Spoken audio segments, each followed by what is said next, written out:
Ladies and gentlemen, boys and girls, worshippers of all ages, welcome to YouTube. My name is SeaRaptor, and today we're bringing you a first look at Tier 7 Premium German cruiser, Weimar. That's right, we have yet another premium mid-tier German cruiser entering the mix after München, which was last fall, I believe.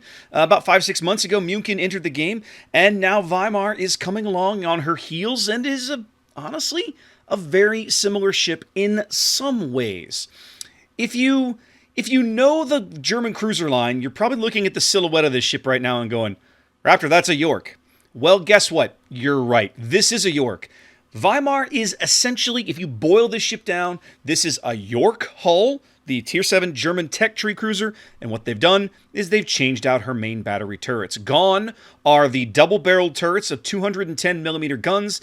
These are the triple German 150mm turrets that you find on Königsberg, Nürnberg, and so on.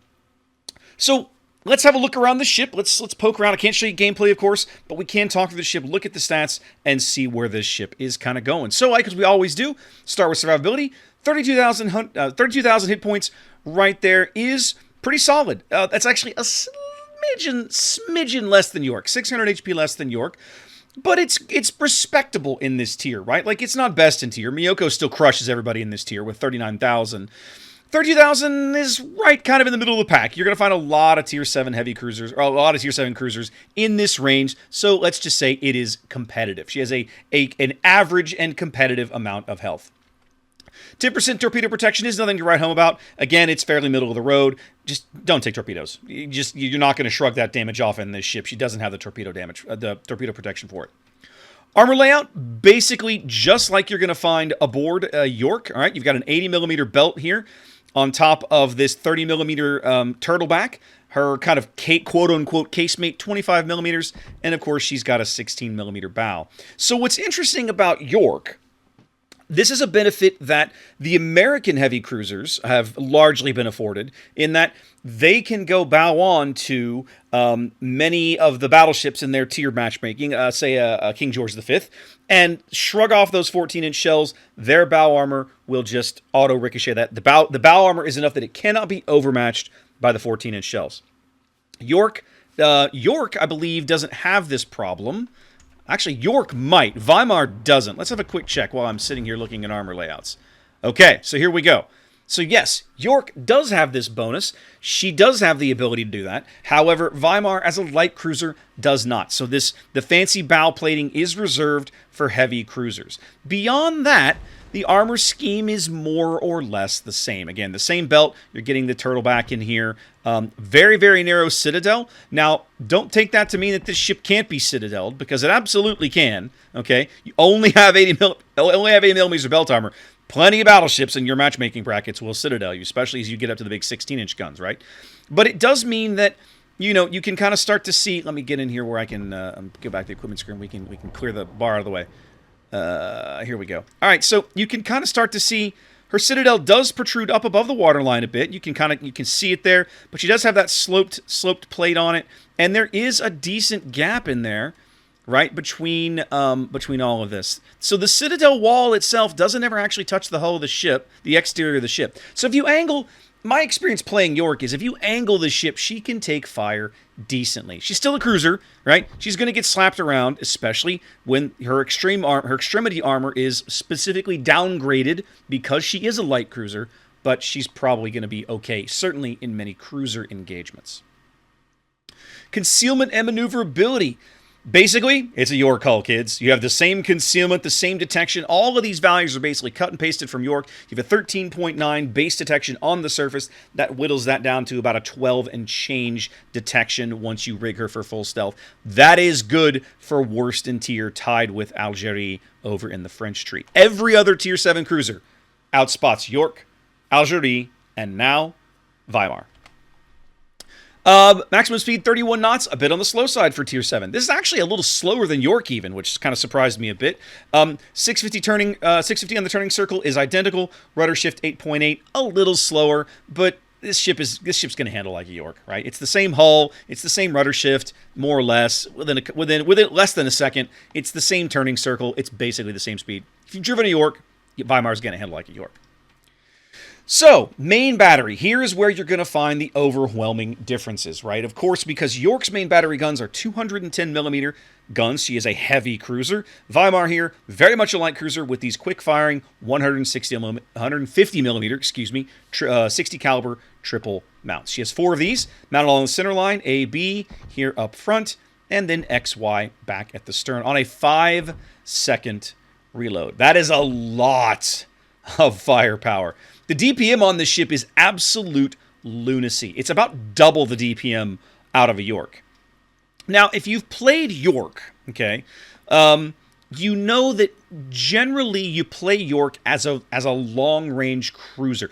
Once you get to Yorck, you start developing the play style that the high-end German heavy cruisers favor. And that is, in the early stages of a match, they hang back at range, they throw lots of HE, maybe the odd AP salvo if they get the opportunity, and they play a very patient, very slow, very methodical game. And as the tactical situation changes, the game devolves, ships start disappearing off the board, battleships change their position. Now the German cruisers have the tools, and many of them have the ability to push up, be a little more aggressive, potentially get in and get some torpedo strikes in, really flex that AP, hunt destroyers, and so on and so forth. Yorck does that. Yorck is the ship that defines that change in the line when you get to Tier 7. Weimar's not going to suffer from this problem, okay? For starters, she has 2 things working against her. We talked about her concealment. A max stealth build of Weimar, 12.1 kilometers. But you see there, she has only 15.4 kilometers of range. That is not very amazing, right? Like, Yorck's range is over 17. Algeri's range is almost 18. Those are the ships that she's competing against with this garbage detection, okay? And her range is basically that of a Miyoko, more or less. Like Fiji, Belfast, those are the ships that have this kind of a range. That hurts. That hurts. It's going to make playing her a challenge. The range is what you're going to be fighting against, I feel like, when you play this ship as she sits today. The main battery, ain't a damn thing wrong with these guns or these shells, right? If you've played München, you're used to this reload. If you've played Nürnberg, you're used to these turrets. In fact, this is actually a little faster than a Nürnberg reload. Like, this is basically if Nürnberg and Yorck had been merged, and like if you were going to start a German light cruiser branch, this is what the first ship of that branch might look like. You take the existing heavy cruiser hull, you strip off the guns, you put in these light cruiser guns, and go to town. And then maybe like mines could have potentially been like a ship further up that branch or something like that. But anyway, yeah, I mean, these are basically the same guns. You've got really good shell velocities, same punching power. These guns, I believe, are actually of a slightly higher caliber than the ones on Nürnberg. They've got, I think, let's actually go check. Before I lie to you guys, let's go check. Because that shell velocity looks high compared to what Nürnberg gets. They are the same. No, it's the exact same shell velocity and the exact same. So it's literally the exact same barrel. Okay, that's good to know. So yeah, it's the same gun performance. So if you own a Nürnberg, if you've played a Nürnberg, you know exactly what you're getting with in terms of gun performance. Now, the hilarious thing is Nürnberg has more range. What? Okay. Yeah. So I'm not a big fan of the range of this ship. I think it's a huge handicap. It's one she probably needs, given how many barrels and how much DPM this thing puts down range. But it's going to be a curious balancing act, finding that sweet spot of ability to impact a battle and ability to not get blapped off the board because you're having to, just the ranges you have to play at to make Weimar's main battery work. She does come with a typical German torpedoes here. Pair of triples on each side of the ship, right here kind of a midships. Yorck's torpedo angles are pretty good. I anticipate Weimar's torpedo angles basically being identical because it's the same hull. Torpedo launchers are in the exact same spot. Should be pretty good. Should be pretty easy. And these are the same 6-kilometer German G7A T1s that you've got basically on every German heavy cruiser. 6 kilometers, no big deal. Like there's nothing new to see here. A defense. Now, this is one place you might be asking yourself, Raptor, why would I, if I own a München, why would I buy a Weimar? It's a good question, honestly. We talked a lot about her range. We talked a little bit about her stealth. Those are two of major differences that she has from München, because München's range is over 16 kilometers, right? And Weimar's is a full kilometer and change less, and München is stealthier, like significantly stealthier. München gets down under a 10-kilometer detection range. This München is almost 3 kilometers stealthier than Weimar here. So that's one. Those are some pretty notable differences. But the other is that München's AA is basically non-existent, okay? Whereas Weimar here is essentially a straight-up copy of Yorck's anti-aircraft suite. Now, that doesn't sound amazing because most people don't realize that Yorck's AA is not bad. It's not anything to get super excited about, but it's actually not bad for a mid-tier heavy cruiser. Just kind of looking at it here, her contemporaries, like what her competition would be, is she's right in the middle of the pack in terms of like just raw DPS. Fiji and Belfast are kind of in this boat. Indianapolis, Flint actually are not that far off. Flint has more flak, significantly more flak. Atlanta, of course, is the king of long-range AA in this tier bracket, and New Orleans has the most raw AA, but most of New Orleans' AA is in her inner ring. She suffers from the same problem that Pensacola has. She's covered in 20-millimeter guns rather than 40-millimeter guns, okay? Weimar here does mount some 40s, the German 40s here. So she does have a decent middle aura. Her long-range aura coming out of the back of the twin-barreled 105s here. This is typical. Many German ships use these as long-range mounts. She does have that gimped German 5.2 kilometer AA range. That's typical. But basically, if you want to know what Weimar's AA is, go pull up Yorck in the tech tree. It's the same. It's the same bloody thing. And then let's take a step back and go check out her consumables. Now, there is one interesting thing here. She does get fancy German hydro, 5.5 kilometers. Very, very nice. She does get access to defensive fire if you'd rather take that. She does have aircraft facilities, which she can put up spotter plane only. But she does have an engine boost. Now, this is interesting. No other German cruiser has this consumable. And German cruisers in general, throughout the line, are not exactly known for their speed, right? I think Hindenburg is like 32 knots even at tier 10, which very much puts her on the slow side. So, what is the advantages of this? Well, there's always the obvious, run away. Have your little brave Sir Robin moment in some matches. This gives you the opportunity to hopefully disengage from a disadvantaged situation, sneak away, maybe find some cover, maybe just stop firing, go dark, and break off. More than that, though, in my opinion, this speed boost, and you see there it's a 15% speed boost, not the 8% you commonly see on destroyers.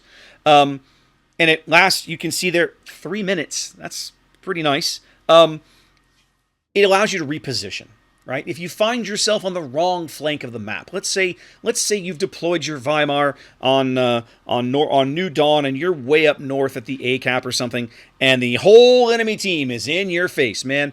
Push your little engine boost and scoot away as quick as you can. Find someplace else to be. It allows you to redeploy around the map a little better. In my mind, this helps make up a little bit for the lack of range. She's going to need this. Okay, let's be honest. This is a ship that's going to see some pretty big maps, right? Some 48 by 48 maps on occasion, like north, okay? But she has at least one tool in her toolbox to kind of help her work around it. Also nice, because these are the German 150s, you won't have to sink IFHE into points on her captain. So that's some skill points you'll get back. You might be able to take Superintendent, pick up an extra charge. That engine boost might be useful. So yeah, there's our first look at Weimar. I'm intrigued by this ship. I love Yorck. I have had a soft spot in my heart for Yorck. I've always loved the German cruiser line, even back when Yorck was really, really bad. I skipped the ship, and then she got a couple of quality of life buffs, and she was better, and then they've buffed her again 2 or 3 times even since then. Playing Yorck today is a radically better and radically different experience than playing her when the German cruiser line first released over 5 years ago. And now what we're doing is we're taking Yorck's hull, which is nothing wrong with this hull, it's perfectly good, and we're marrying it to the German 150s. This is intriguing to me. I think the detection is going to be a massive drawback, and I feel like that learning to manage her range and like ship placement with this ship is going to be very, very critical, because this is a ship, if you own a mines, for example, mines in this ship are, will be viewed very similarly, because again, it's the 4 triple 150 turrets, but mines is built on a hipper hull. Hipper hulls are more survivable. There's more armor there. There's way more health there. This ship is going to feel more fragile, and that's because she is. The hull she's built on is not bad, but it is not a hipper hull. So you can't go into this thinking you're going to get a Tier 7 mines. You ain't. She's going to have her own unique quirks she's going to have to work around. Anyway, guys, that's it. There's our quick first look at Weimar. Hope you enjoyed that. Wash your hands, be safe, and I'll catch you next time.